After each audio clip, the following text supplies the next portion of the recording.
Andrew Rillera, welcome to Apocalypse here for the first time. Thank you. First time the charm. New First saying. time's a charm. That's right. Andrew, I've known you, I realized thinking about the first time I met you, I've known you for about 8 years now, which is almost a decade, which is kind of cool. It goes Wow. by really fast. That And is I, crazy. I know, Yeah. right? We, spent a lot of time in bars together, talking about Bart, drinking beer, sometimes going to coffee Pardon shop. beer. But yeah, I've known you for about a decade.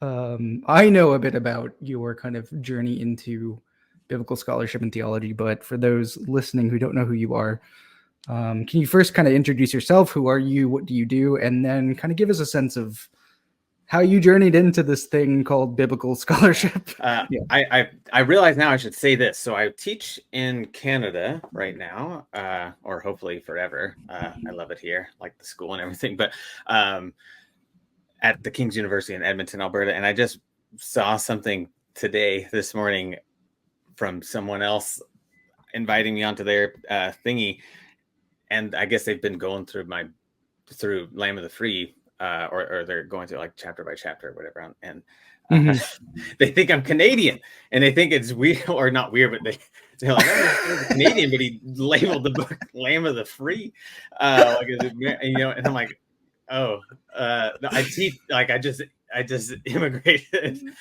You just happened to work there. I Yeah. am a U.S. citizen, born and raised in Southern California. SoCal guy. Yeah. Then went over to North Carolina for the PhD at Duke. But all right, so I'm a U.S. citizen who teaches in Canada. All right, okay. So now I'll start saying that right away. Sure. I grew up Jehovah's Witness. My dad is still a Jehovah's Witness, and that was a very weirdly formative. Like, I still think it definitely impacts me in various ways now, and that's more just to do with a posture of questioning and suspicion that I guess can be a blessing and a curse. But I understand people can be sincerely mistaken in a way that like isn't just theory. Like, so that set me on a pace because my parents got divorced. My mom has her own wild spiritual just life journey. She was adopted from birth into a Reformed Jewish household, was a bat mitzvah, not the whole bit. Then became Jehovah's Witness. Weirdly enough, converted in her 20s, and raised her 3 boys. I'm the youngest of 3, and they're the 2 older half brothers. Then my mom became like a what we would now, she didn't have these terms back then, I don't think, but like, conservative exists back then. So she's conservative, evangelical, very like John MacArthur, James Dobson. And so no longer Jehovah's Witness. And for her, it was a lot based on theology or Christology.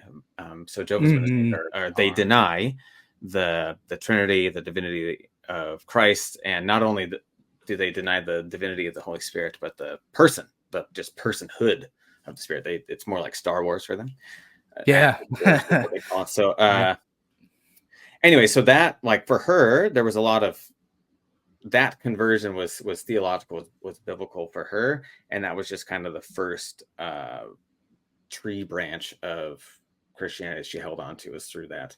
It's actually through the radio networks. Back in the day, she was commuting to work, she'd tell me, Hank Hanegraaff and the Bible Answer Man stuff. So obviously she raised her boys. She thinks that now all this stuff is, problems with Jehovah's Witness things. That caused my older brothers to be like, nah, want nothing to do with it. This was not related to the divorce, but this was kind of like really closely related in time. Like, so in my experience, this was like happening very between the ages of 4 and 8.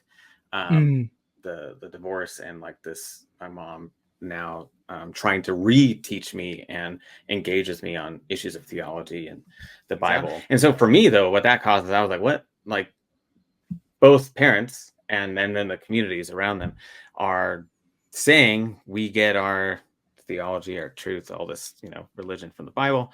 They're coming to wildly different conclusions on a variety of things. I just said the Trinity is one of them, but there's a host of other stuff.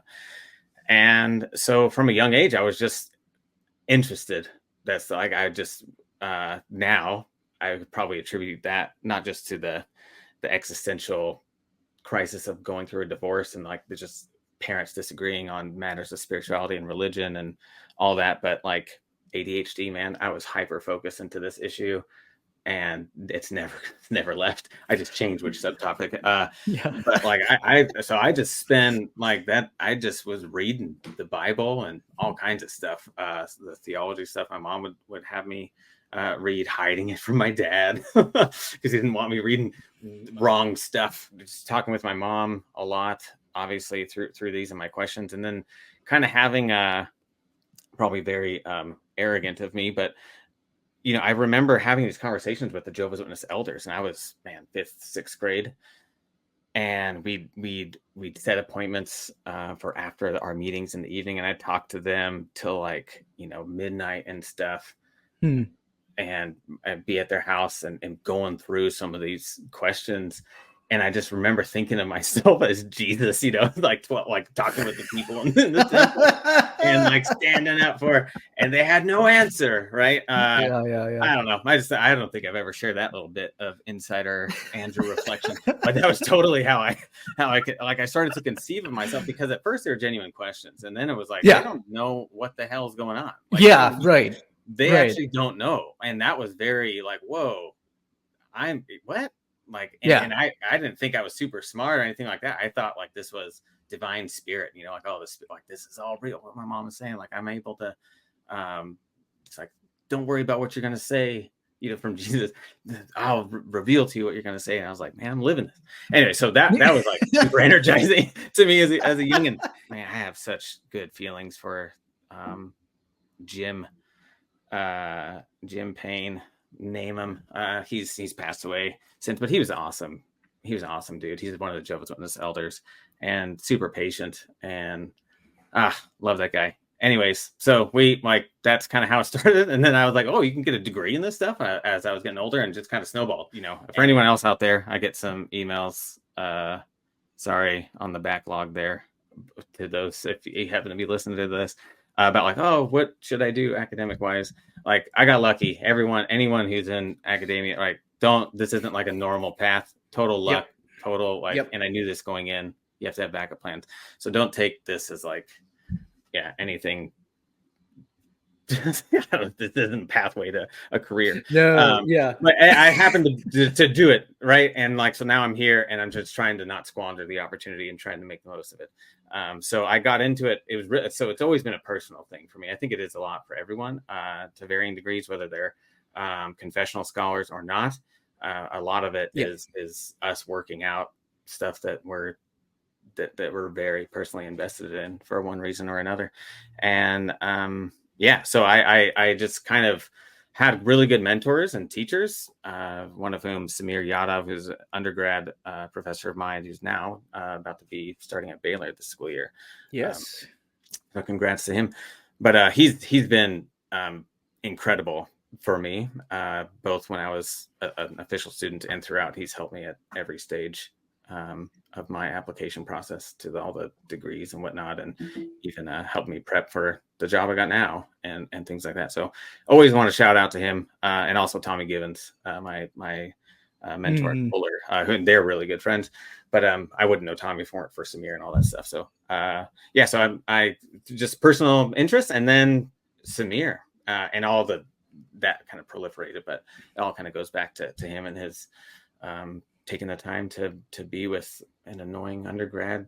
Kind of reminds me here. I'll chirp you a little bit. Oh, sorry, that's a hockey slang. Take jab at you. Okay. How you friendly jab. How you describe? I've heard you describe your relationship with Doug Campbell, and being like his shadow. That's how I was with So I literally just followed him around. And God bless these people. I mean, man, just being an annoying, either an undergrad or like with me being an annoying MDiv student, just following someone around, people to put up with that is a blessing, really. you mentioned I did this with sort of- Tommy too when I was in my master's degree. So I should. yeah. You mentioned, you And know, then a Doug lot was of in this is a PhD student. yeah. I follow people around. Oh, yeah. Following people around like a bad smell, as Doug would say. Oh, Um, yeah. Sorry, yeah. everyone. Thank you for loving me, Yeah. anyways. But. Yeah. You mentioned the sort of personal nature of a lot of this, which I think you're right. Everyone I know who works in the field of biblical scholarship, like the kind of fuel behind this is very personal. And I've heard you talk about like a lot of your work is written kind of to yourself in some ways. It's like yeah. It's addressing questions that have been bothering you and that you get really obsessed with. Which I think if a lot, you know, if people were more honest, they would talk about it the same way as you do, and some maybe do. But I think that's a lot of what scholarship is about. Is it's these things are kind of love letters to yourself in a lot of ways. And in one of these works that we're going to be talking about is your new book, Lamb of the Free. And I want to kick this off by talking about Old Testament sacrifice, because this is kind of the first 4 chapters of your book, Lamb of the Free. And I want to start by kind of summarizing quickly a common reading of what the sacrificial procedures are actually doing in the Old Testament. And it really kind of runs like this. And most people, I think, when they think of sacrifice in the Old Testament, they're probably thinking of this kind of story or this kind of logic, which is there's a substitutionary sacrifice involved where an animal is killed as a sort of punishment in the place of the offer or the people being punished themselves or being killed themselves. The animal sort of substituting in for them, right? And that's really what's sort of going on in the sacrificial system. The person who kind of got me into this were both Milgram and also Stephen Chapman, who's at Duke, and he's written a bit on this as well. And a lot of others who you cite in your book. They're sort of saying, no, this really isn't what's going on. And so you're connecting a lot of these dots, why this isn't really going on. So given this kind of brief summary, this substitutionary kind of understanding of the sacrificial system where there's the sacrifice is substituting in and it's actually being punished for something that we deserve. Will you kind of tell us what's actually going on in this system? Because I want you to kind of give a positive case here. And we talked about this a bit as we were preparing for this, but I want to keep this really positive. So what actually is going on in the system? What I argue is happening, and then I kind of like the way I structure the book is like, you know, like here's what's going on, except for maybe the first chapter where I kind of undo at the outset a few like key misunderstandings that I just want to ground clear. So one of those is the substitutionary death bit, and even suffering. Like the animal is not experiencing the consequences of sin. Like it's not a metaphor for this is what should happen to you. It's not that's the exile. Like that the curses of the covenant are that. And it's not you're going to be sacrificed on some altar. Like these are what happens in sacrifice is taking something, and this is me following David Moffat. Like I said, a lot of this stuff I'm just following some other people who articulated this and just kind of drawing out some of the implications, I guess.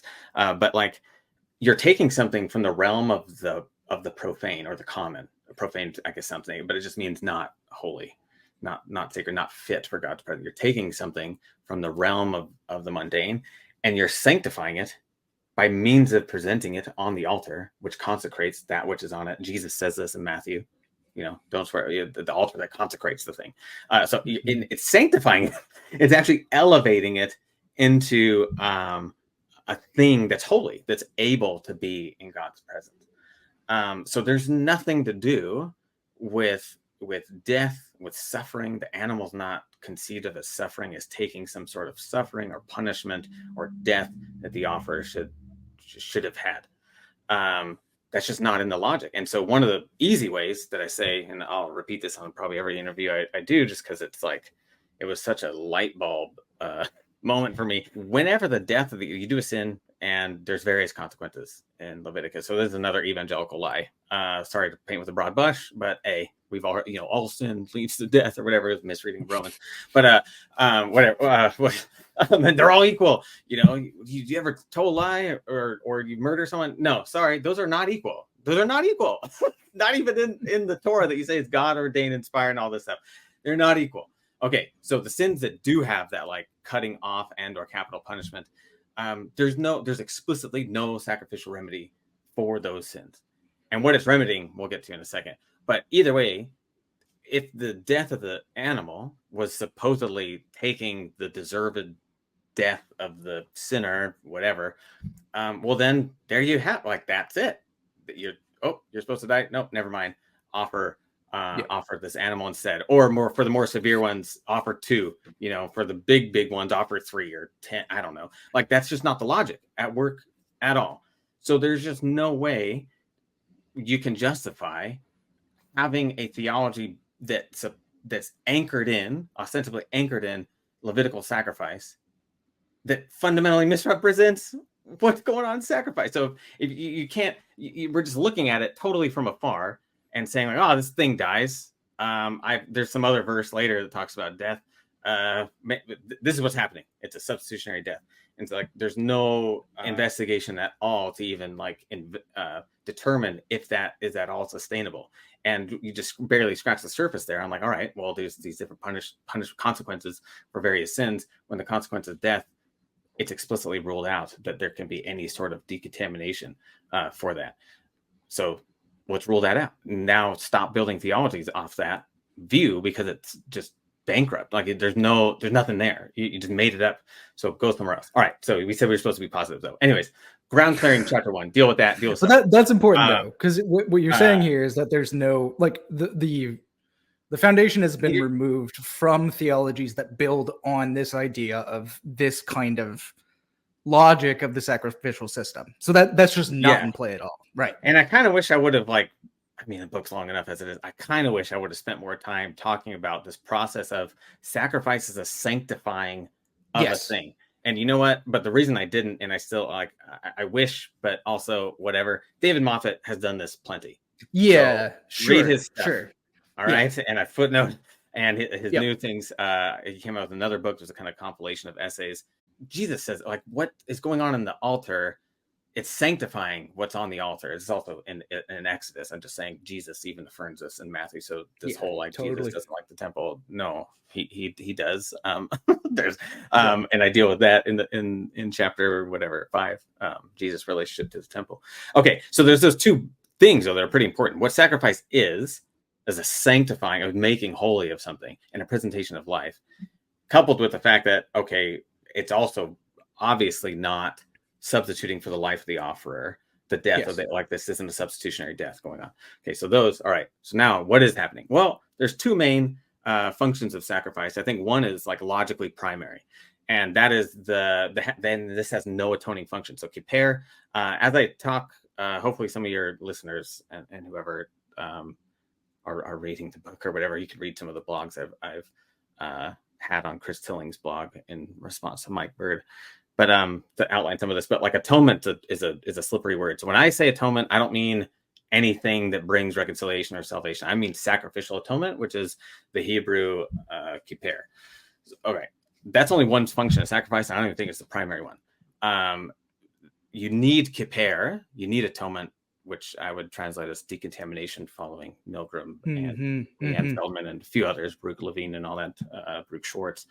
And kippur comes in when there's something hindering this primary function, and that primary function is sharing a sacred meal with God. That's taking that thing that's not whole, it's common, in the realm of the common, and sanctifying it, so it's in the realm of the holy, and now you share this between God and the priest who mediates that, who facilitates that communion, which is why so they're the Shelamim sacrifices, which often get translated as peace offerings and or fellowship offerings and or communion offerings, or I go with well-being offerings.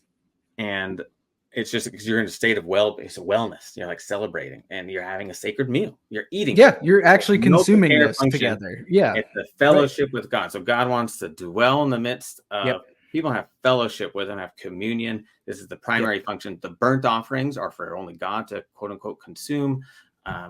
Yep. There's some anthropological stuff going on there. Read the book for some of those details. They don't think God's actually eating this, but he does like consume, right? There's like eating metaphors for God. He calls it my food. This is my food. And then we share it. So the well-being offerings are ones that are split 3 ways. So some of them only God, quote unquote, eats.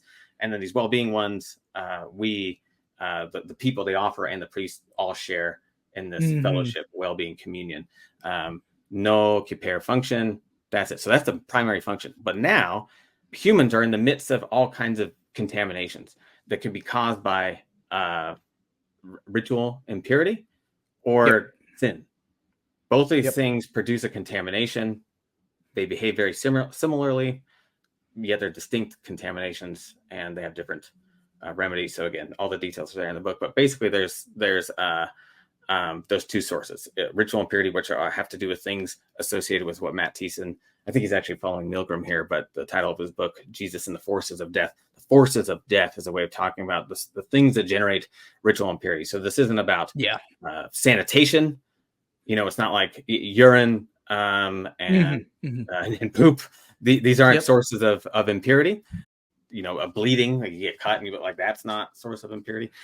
Things that are associated with ritual impurity have to do, I think, with our finitude, not just dying, but also being born. So with childbirth is a source of ritual impurity. Anyway, so God, the God of life, holiness, pure life, no beginning, no end, cannot commune with creatures that are not holy as he is holy, as Leviticus says. And so you have they enact a ritual way of separating. So ritual purity is about separating, getting access. It names access to the sacred, to the holy. When you're rich, you cannot eat or be in the presence of sacred food or sacred space if you're in a state of ritual impurity, because it marks you as one who is like fundamentally opposite of that holiness of God, which is life and unending and all that stuff. So things that mark our finitude, you need to temporarily shed in order to have access to the holy food, holy space. And for that, though, these contaminations, they are attracted to this sacred space. It's like a magnetic attraction going on there. Milgram talks about it as like an aerial miasma. So like these contaminations get attracted to the sacred spaces, which is sancta, plural, sacred spaces. And so you need a way of purging that so that God's happy. So God's not in the middle of these impurities and completely from ritual impurities or sins that generate this. So you need a way to clean off the altar, the shrine, the holy place. We call it the veil, where the lampstand is, and the incense altar, and then also the Holy of Holies, the throne room of God, the Ark of the Covenant, and all that. You need a way to wipe that away and make it clean. Give it this give it a cleansing. You're decontaminating those spaces. And that you need that so that you can resume the normal communion stuff. That's why I think the primary is the food metaphor, the eating the sacred meal. And the secondary is, okay, this place is dirty. We're dirtying up this place. We're bringing in our muddy boots or whatever. We got to clean this off. And so what sacrifice is doing, what atoning sacrifice is doing is making sure God's house restaurant is purified, is decontaminated, so that we can have ongoing fellowship with God with these non-atoning sacrifices. So those are the 2 main functions. What is being decontaminated, what is being atoned, are sacred objects and spaces, not people. People don't get atoned. They don't get decontaminated by these sacrifices. It's just the spaces. And then there's limits to this. So there's limits not only in what's decontaminated, it's just these things in the tabernacle and the temple. So that's a limit, right? It's just restrict. It's just that. The other thing is certain sins contaminate things other than the sancta, and these are the higher sins. So the category scholars have used to talk about this is moral impurity, adding that adjective instead of ritual. And I explained why those are help, and all that in more detail. But basically, there's sins that Leviticus names in chapters 18 and on about sins related to idolatry, murder, and sexual immorality. And those sins, particular categories of sins, again, no kippur remedy. And that's the logic of that, is because they contaminate beyond the sancta. They contaminate land. They contaminate the person. And there's nothing that can decontaminate those things except for God's word alone. God can be the only one that decontaminates. That is not a sacrifice. And so the built-in God-ordained limitations of what the kippur system does, and integral to the priestly theology of sin and repentance, is that there are things beyond the God-ordained scope of what kippur sacrifices can address. Yeah. So don't do these. Exactly. Without remedy. Yeah. Well, actually, there is a remedy, and the remedy is exile. The remedy is on analogy. That's exactly bodies right. are purified, which is through time and water washing. So the prophets, obviously, they're not in all these debates about penal substitutionary atonement. They know how to analogize from these systems. And they're Ezekiel's like, you know what you need a big old washing. You know what I say? So, wash. Washing in time. John the Baptist come to wash. And this time, it's like time away from the land. It cleanses. It's like we are the lepra on the land that needs to be washed away for a bit, so the land can heal and all these things. So there is a remedy. It's just not a sacrificial one. And and that is like built in. That is built into their logic of like, okay, this is why you don't be like the Canaanites, don't be like the Egyptians. This is why the land vomited them out.